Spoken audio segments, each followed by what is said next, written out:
messages from our distinguished guests.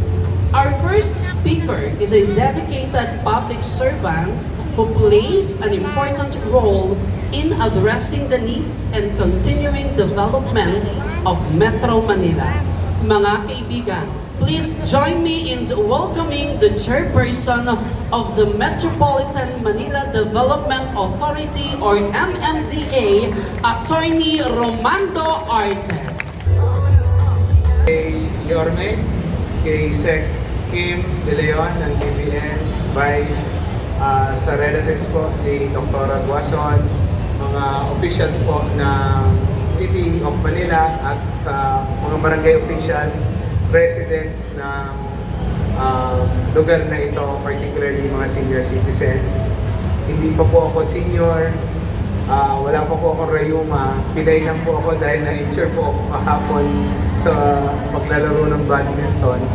Akala ko nga po hindi ako makakapunta ngayon pero sinikap ko po dahil alam ko importante itong okasyon na ito. Dahil kung inyong matatandaan, 5 months or 6 months ago, naandito rin po kami ni Mayor, ni Vice, at probably marami sa inyo ang naandito. At nasaksihan nyo yung ipinangako namin ni Yorme na in 6 months time, tatapusin po namin itong regalo namin sa inyo. At eto na po nga, tapos na po yung senior citizens park and pet park po dito sa inyong lugar. Siguro i-emphasize ko lang po at pasasalamatan muna yung mga tao na nagtulong-tulong para maisakuptuparan po itong proyekto ito. Ang pondo pong ginamit para maipa-tayo ito ay bigay po ng Department of Budget and Management sa pangunguna ni Sec Kim De Leon. Palakpakan po natin ang DBM. Na ibinigay naman po sa City of Manila. At sa amin po pakikipag-ugnayan kay Mayor Isko, nag-request po siya na dagdagan ito yung pondo pong natanggap nila sa DBM na iyan po naman ay tinumbasan natin na ganoon din halos na halaga para po magawa dahil napakalaki po nitong lugar na to, halos 1 hektarya po.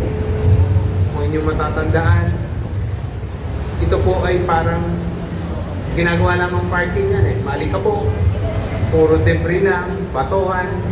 Ngayon po, maipagmalaki natin na pasyalan, maliwalas, maganda. At iyan po ay dahil sa pagtutulungan ng national government at ng local government. So, maipakita po natin na kung isa-set aside natin ang politics, may magaganda po tayong bagay na pwedeng gawin, pwedeng pagtulungan, regardless of political affiliation.